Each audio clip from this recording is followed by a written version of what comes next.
नमस्कार, good morning. आप देख रहे हैं आज तक, आपके साथ मैं हूं मलिका मल्होत्रा। देश और दुनिया की तमाम बड़ी खबरें लगातार आप तक पहुंचा रहे हैं, लेकिन इस वक्त की अहम खबर आपको बता दें, बीजेपी की आज राष्ट्रीय कार्यकारिणी की बैठक है। 2019 की जीत के बाद पहली बार बीजेपी की इतनी बड़ी बैठक हो रही है। सुबह 10 बजे पार्टी अध्यक्ष जेपी नड्डा के भाषण से कार्यकारिणी की शुरुआत होगी, जबकि पीएम मोदी का समापन भाषण 3 बजे होगा। तो खड़े होकर ताली बजाते हुए एक बार बोलो भारत माता की। जितना काम वाराणसी में पिछले 7 साल में हुआ है, उतना पिछले कई दशकों में नहीं हुआ। मोदी को फिर से एक बार 24 में प्रधानमंत्री बनाना है, तो 22 में फिर एक बार योगी जी को मुख्यमंत्री बनाना है। जो कहा सो करके दिखाया, ये भारतीय जनता पार्टी की पहचान है। 2019 में बीजेपी ने धमाकेदार अंदाज में वापसी की। कमल ऐसा खिला कि विरोधी चारों खाने चित हो गए। इस जबरदस्त जीत के 2 साल बाद बीजेपी की सबसे बड़ी बैठक होने जा रही है। 2019 में मोदी सरकार की वापसी के बाद बीजेपी की पहली राष्ट्रीय कार्यकारिणी में प्रधानमंत्री नरेंद्र मोदी और बीजेपी अध्यक्ष जेपी नड्डा समेत तमाम दिग्गज नेता शिरकत करेंगे। फिर चाहे वो गृह मंत्री अमित शाह हो या फिर रक्षा मंत्री राजनाथ सिंह, वित्त मंत्री निर्मला सीतारमण हो या फिर सड़क परिवहन मंत्री नितिन गडकरी।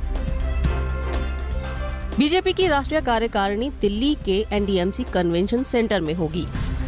ये कार्यकारिणी सुबह 10 बजे से दोपहर 3 बजे तक चलेगी। शुरुआत पार्टी अध्यक्ष जेपी नड्डा के भाषण से होगी, जबकि समापन प्रधानमंत्री नरेंद्र मोदी के भाषण के साथ होगा।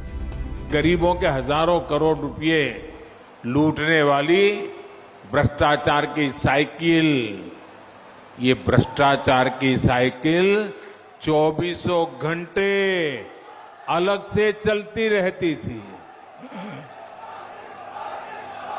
दवाई में भ्रष्टाचार, एम्बुलेंस में भ्रष्टाचार, नियुक्ति में भ्रष्टाचार, ट्रांसफर पोस्टिंग में भ्रष्टाचार।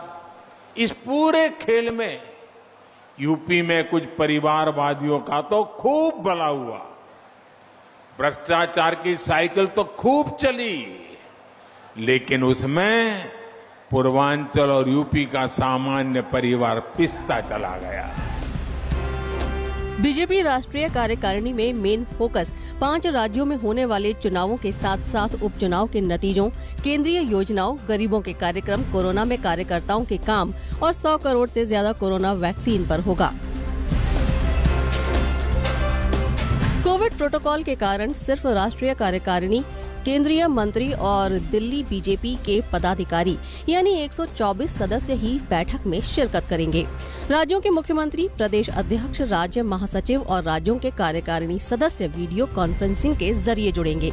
लेकिन यूपी के मुख्यमंत्री योगी आदित्यनाथ राष्ट्रीय कार्यकारिणी में खुद शिरकत करेंगे और चुनावी फीडबैक देंगे।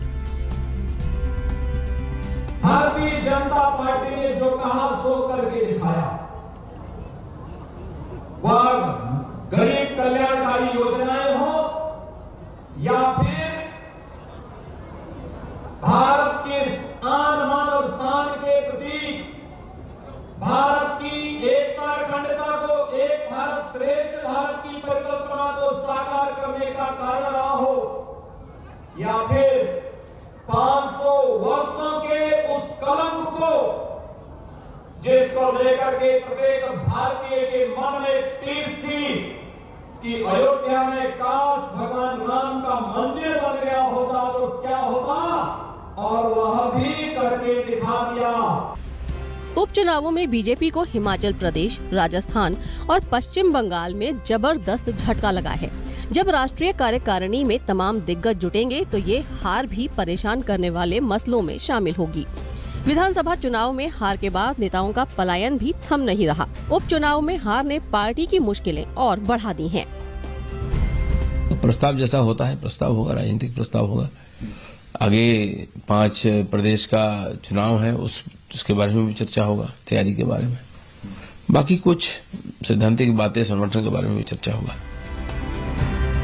राष्ट्रीय कार्यकारिणी में उपचुनाव में हार और 5 राज्यों में चुनाव पर चर्चा तो होगी ही, पर उन मसलों पर भी नजर होगी जो पार्टी को परेशान कर रहे हैं, फिर चाहे वो महंगाई हो या फिर अपनी मांगों पर अड़े किसान। आज तक ब्यूरो। अब रुक करते हैं आर्यन खान ड्रग्स केस की ओर, जिसकी जांच से एनसीबी के high profile zonal director Sameer Wankhede की छुट्टी तो हो गई, लेकिन सियासत तेज हो गई। आर्यन केस समेत 6 केस से कल समीर वानखेड़े को अलग कर दिया गया, लेकिन इसके बावजूद सियासी आर पार का सिलसिला नहीं थम रहा और इन हमलों के जरिए हर रोज आरोपों और अपने अपने खुलासों की नई किश्त सामने आ रही है।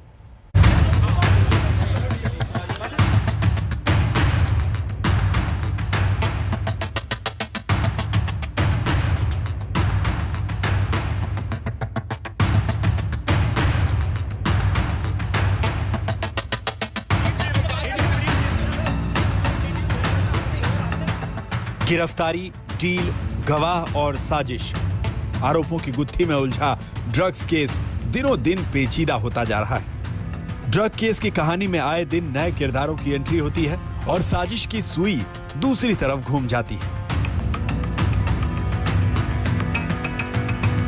अभी एनसीबी ने ड्रग केस की जांच का जोन बदला ही था कि बीजेपी नेता मोहित कंबोज ने प्रेस कॉन्फ्रेंस कर पूरे मामले में नया ट्विस्ट ला दिया।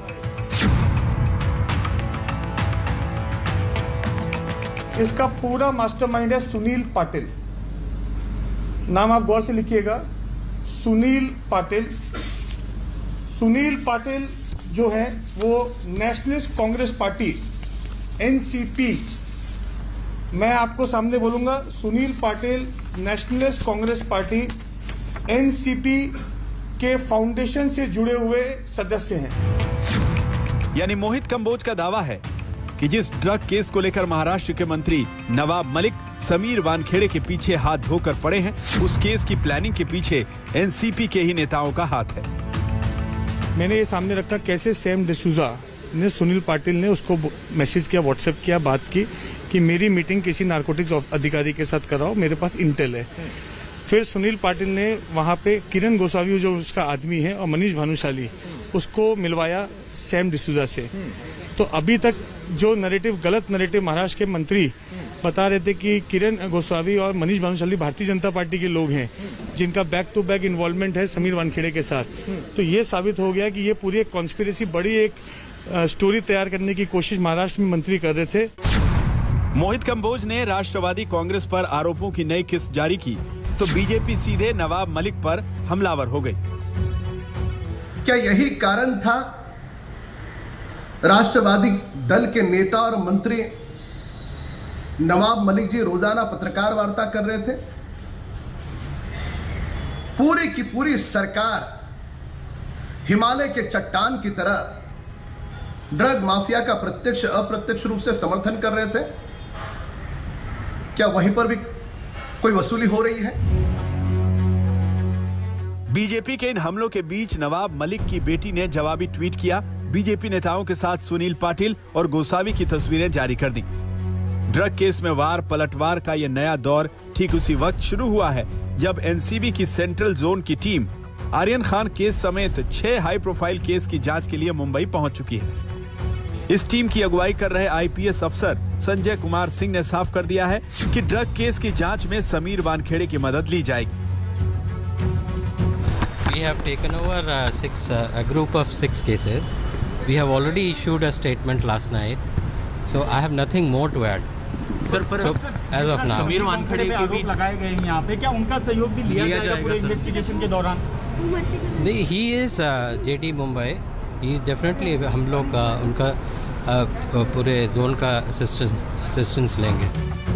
समीर वानखेड़े से आर्यन समेत 6 केस लिए जाने के बाद नवाब मलिक ने इसे अपनी जीत की तरह पेश किया था। नवाब मलिक ने ट्वीट कर कहा था,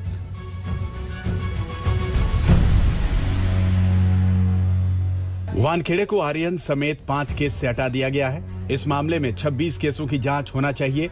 ये तो शुरुआत है, सिस्टम को साफ करने के लिए कई कदम उठाए जाने हैं। हालांकि आज तक से एक्सक्लूसिव बातचीत में समीर वानखेड़े ने बताया कि उन्होंने खुद कोर्ट में अर्जी दाखिल कर केस को सेंट्रल एजेंसी को सौंपने की मांग की थी। मैं खुद रिट पिटीशन फाइल किया हुआ है कोर्ट में जी कि ये जो केसेस है central agency should investigate that. And और अभी क्या हो गया कि जो, और मैं आईओ भी नहीं हूँ केस का, मैं एक जस्ट सुपरवाइजरी ऑफिसर हूँ, बीइंग द जोनल डायरेक्टर। तो मेरा जो योगदान पहले था अभी भी वही रहेगा भाई। माना जा रहा है कि मुंबई पहुंची एनसीबी की टीम नए सिरे से पूरे मामले की जांच करेगी। उम्मीद है कि इस जांच से ड्रग केस की सच्चाई सामने आ सकेगी। साथ ही ये भी पता चल पाएगा कि इस केस पर जारी सियासत के बीच किसके आरोपों में सच्चाई है और कौन ड्रग केस में झूठे आरोपों का जाल बुन रहा है। मुंबई से दिवेश सिंह, पंकज उपाध्याय, हिमांशु मिश्रा के साथ मुनीश पांडे, दिल्ली आज तक। यहाँ वक्त एक ब्रेक का हो गया है। खबरों का सिलसिला आज तक पर लगातार जारी है। बने रहिए हमारे साथ, जल्द लौट रहे हैं।